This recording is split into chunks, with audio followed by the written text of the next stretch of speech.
कैसे हैं आप लोग। मैं आशा करता हूं कि आप सारे लोग बहुत अच्छे होंगे और आपकी पढ़ाई लिखाई बच्चों बहुत अच्छे से चल रही होगी। तो बच्चों आइए देखते हैं, आज हम लोग यूरोप में राष्ट्रवाद का उदय, इसका आज ये तीसरा पार्ट, और तीसरे पार्ट में हम आज पढ़ेंगे इटली का एकीकरण।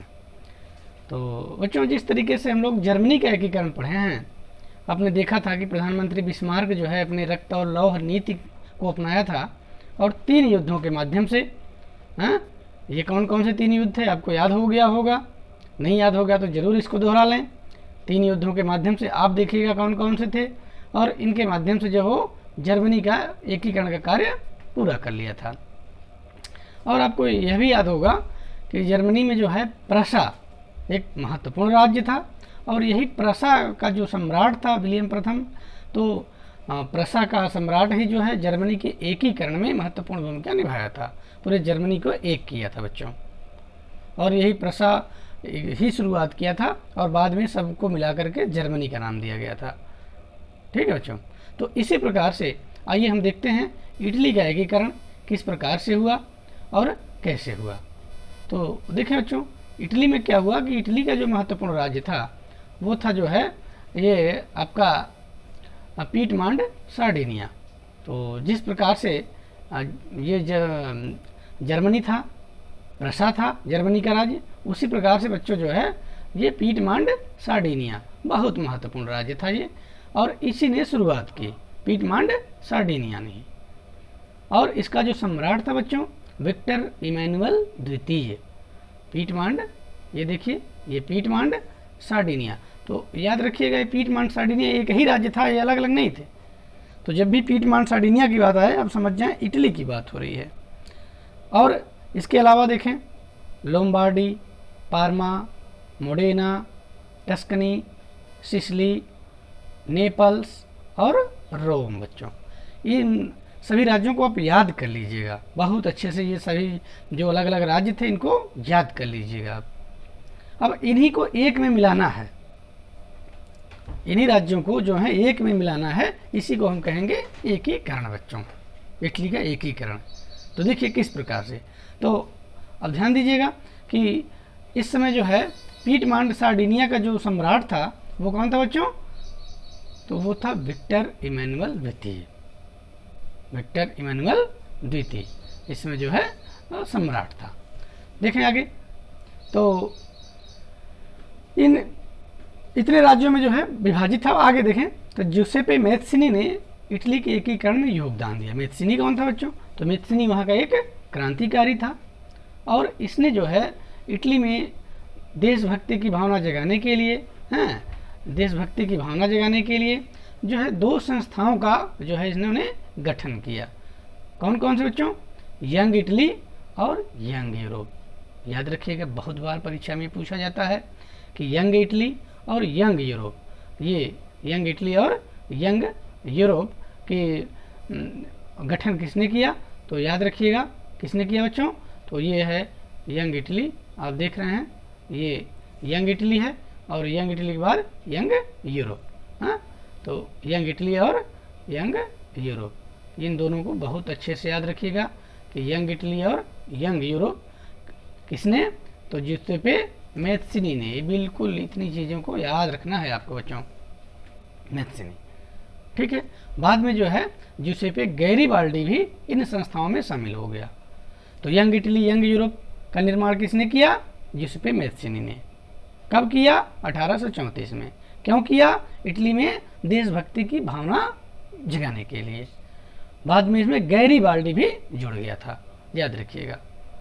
और इतने जो राज्य भी आपने पढ़ा है, इन राज्यों में केवल एकमात्र पीटमांड सार्डिनिया ही ऐसा राज्य था बच्चों कि जो है इसमें इतावली राजघराने का शासन था, बाकी सब विदेशी थे। ठीक है, तो आइए अब देखते हैं इसके आगे किस प्रकार से इटली का एकीकरण हुआ। तो पीटमांड सार्डिनिया का जो सम्राट था वो कौन था बच्चों, तो सम्राट था विक्टर इमैनुअल द्वितीय। कौन था बच्चों, विक्टर इमैनुअल द्वितीय। विक्टर इमैनुअल द्वितीय सम्राट था, आपको याद होना चाहिए। पीटमांड सार्डिनिया का सम्राट कौन था, विक्टर इमैनुअल द्वितीय। तो इसने भी प्रधानमंत्री की नियुक्ति की, जैसे जर्मनी के एकीकरण में आपने देखा था बिस्मार्क को नियुक्त किया गया था सम्राट के द्वारा, और यहाँ पे जो प्रधानमंत्री है वो कौन है बच्चे, ये है काउर। तो सम्राट विक्टर इमैनुअल ने काउर को जो है वो प्रधानमंत्री नियुक्त किया। और ये काउर जो था एक बहुत ही सूझबूझ वाला व्यक्ति था, राजनीतिज्ञ, कूटनीतिज्ञ, हैं। तो इसने जो है कुल मिलाकर के 5 चरणों में इटली का एकीकरण का कार्य पूरा किया। कितने चरणों में, 5 चरणों में बच्चों।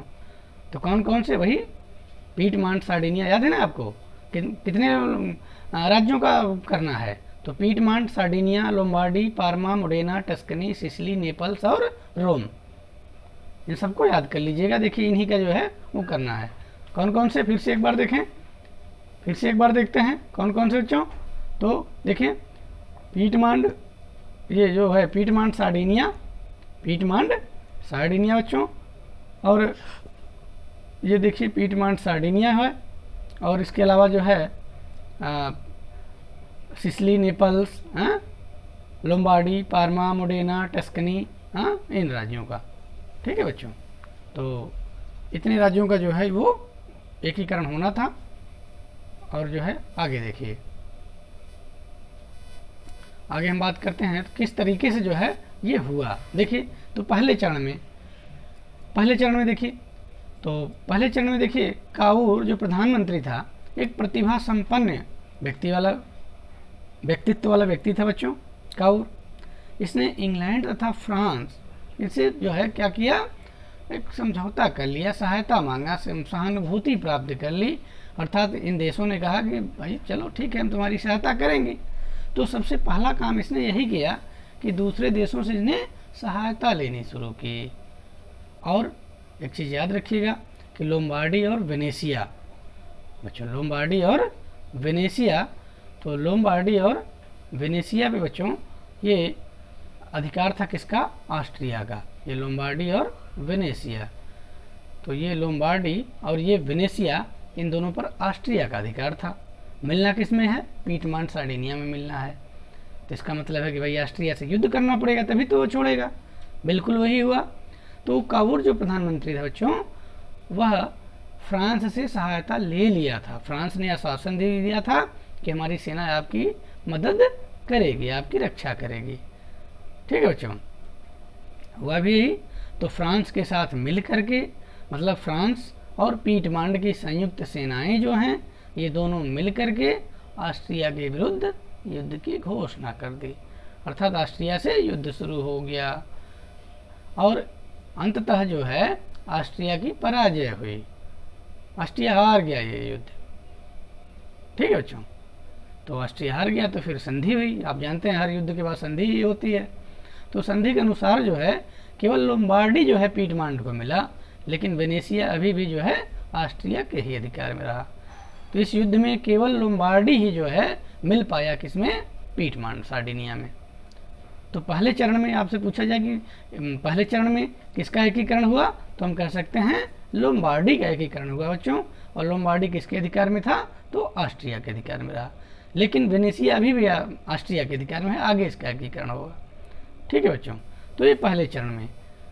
अब आइए देखते हैं दूसरे चरण में।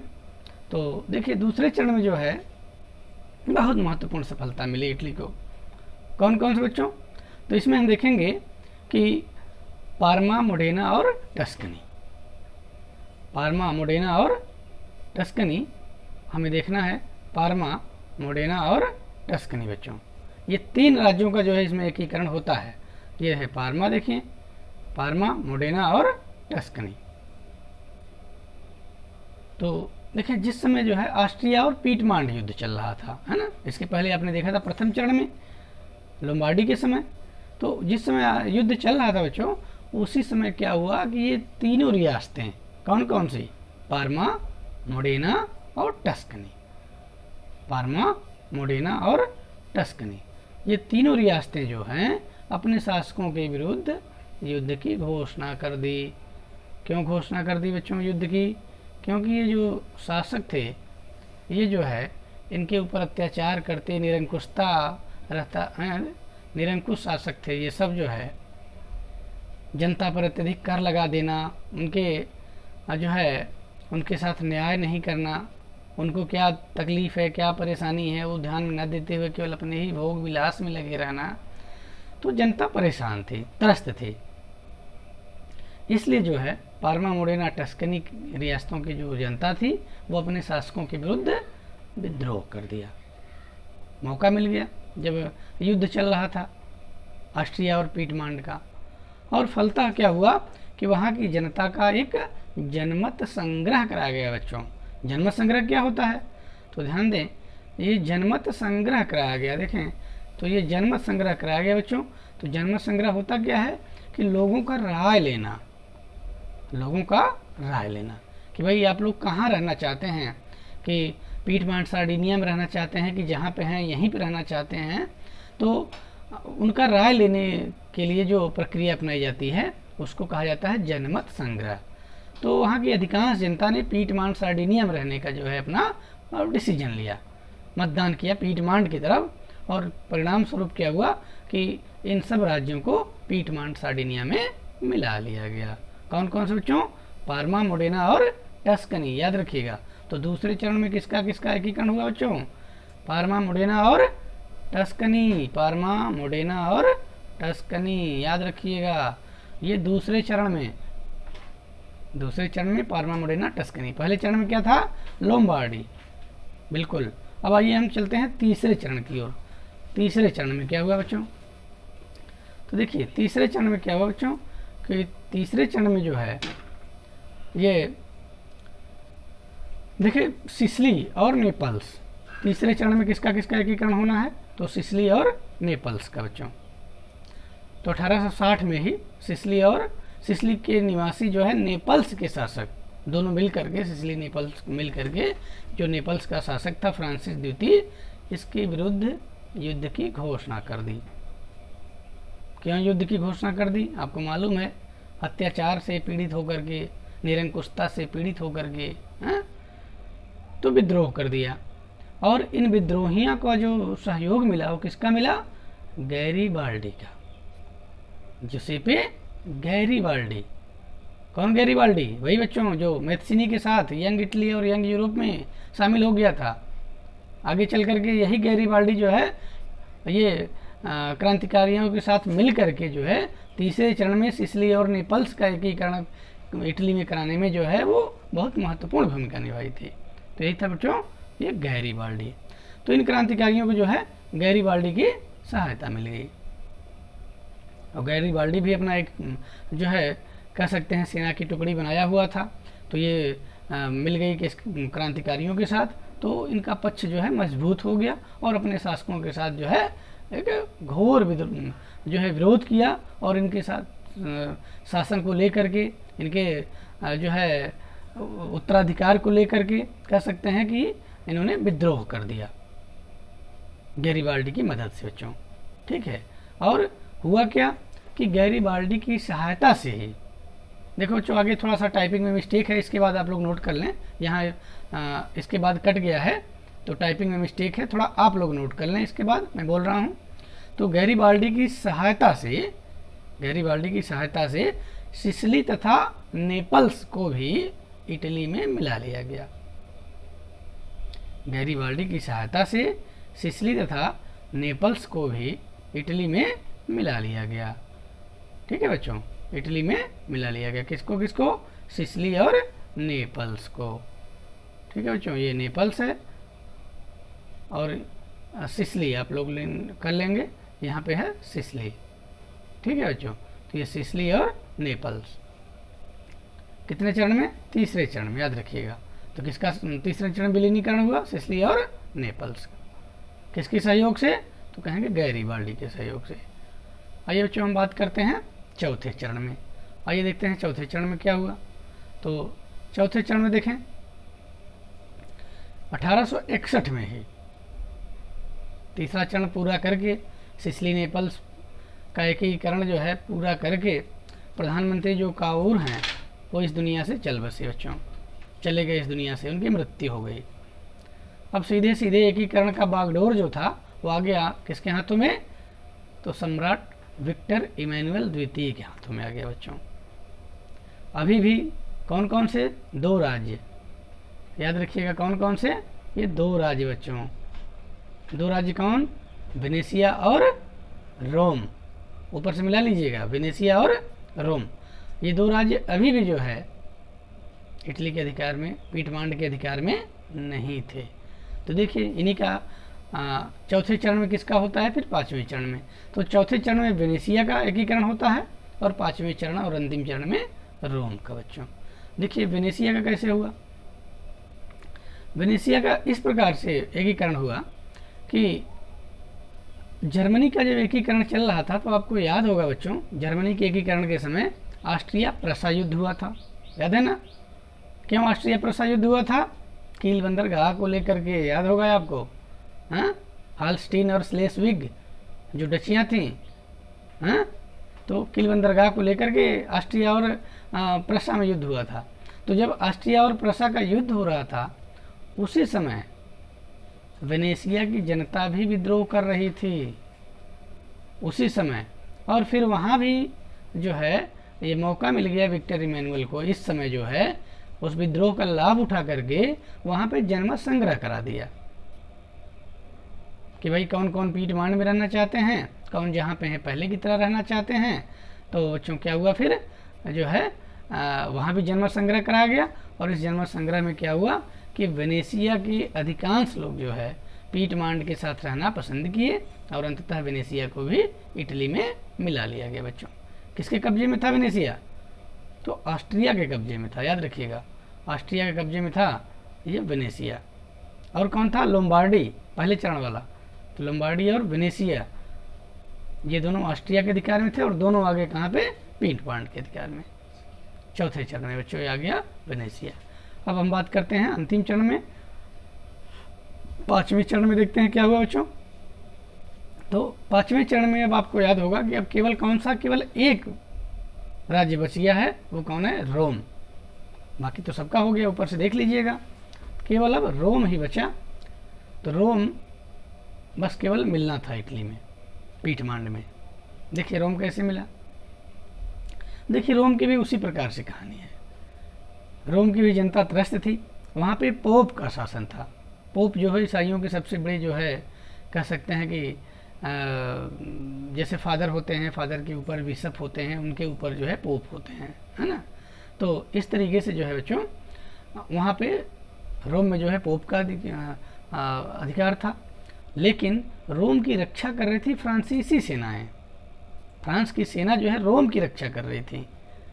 अब जो है आपको याद होगा कि जर्मनी के एकीकरण के समय फ्रांस प्रसा युद्ध भी हुआ था, फ्रांस प्रसा भी युद्ध हुआ था, क्योंकि राइन नदी के तट तक जो है प्रसा का अधिकार जब हो गया था तो फ्रांस भयभीत हो गया था, हैं?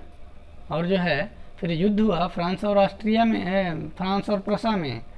तो वही जर्मनी के एकीकरण के समय जब फ्रांस प्रसा युद्ध चल रहा था तो फ्रांस क्या किया कि भाई अब रोम का रक्षा फ्रांसीसी सेनाएं कर रही थी। तो जब ये प्रसा के युद्ध के समय वहाँ से सेनाएं आ गई जो है युद्ध करने जो है प्रसा के साथ, और इसी का लाभ उठा लिया कौन, विक्टर इमैनुअल द्वितीय, पीठमांड सार्डिनिया का शासक सम्राट। जब फ्रांस की सेना हट गई तुरंत जो है इमैनुअल द्वितीय रोम पर जो है आक्रमण कर दिया, और शीघ्र ही जो है रोम पर अधिकार कर लिया बच्चों, और रोम को भी इटली में मिला लिया गया, और रोम को ही संपूर्ण इटली की राजधानी घोषित की गई। एकीकरण के बाद, इटली के एकीकरण के बाद जो है संपूर्ण इटली का, अब पीठमांड सार्डिनिया नहीं रह गया, याद रखिएगा, अब हो गया कौन, इटली। तो इटली के एकीकरण के बाद जो है अब रोम को ही जो है संपूर्ण इटली का राजधानी घोषित कर दिया गया, यही राजधानी बना। तो इस तरह से 5 चरणों के माध्यम से जो है क्या हुआ, इटली का एकीकरण का कार्य बच्चों पूरा हुआ। ठीक है बच्चों, तो ये चीज़ें आपको ध्यान देनी है। मेरे ख्याल से ये सारी बातें आपको समझ में आई होंगी। 1-2 बार सुन लीजिएगा, कॉपी में नोट कर लीजिएगा, 5 चरण कैसे कैसे, एक बार फिर से देखिए कौन कौन से। तो आपको याद होगा प्रथम चरण में कौन बच्चों, लोम्बार्डी। प्रथम चरण में किसका विलीनीकरण हुआ, लोम्बार्डी।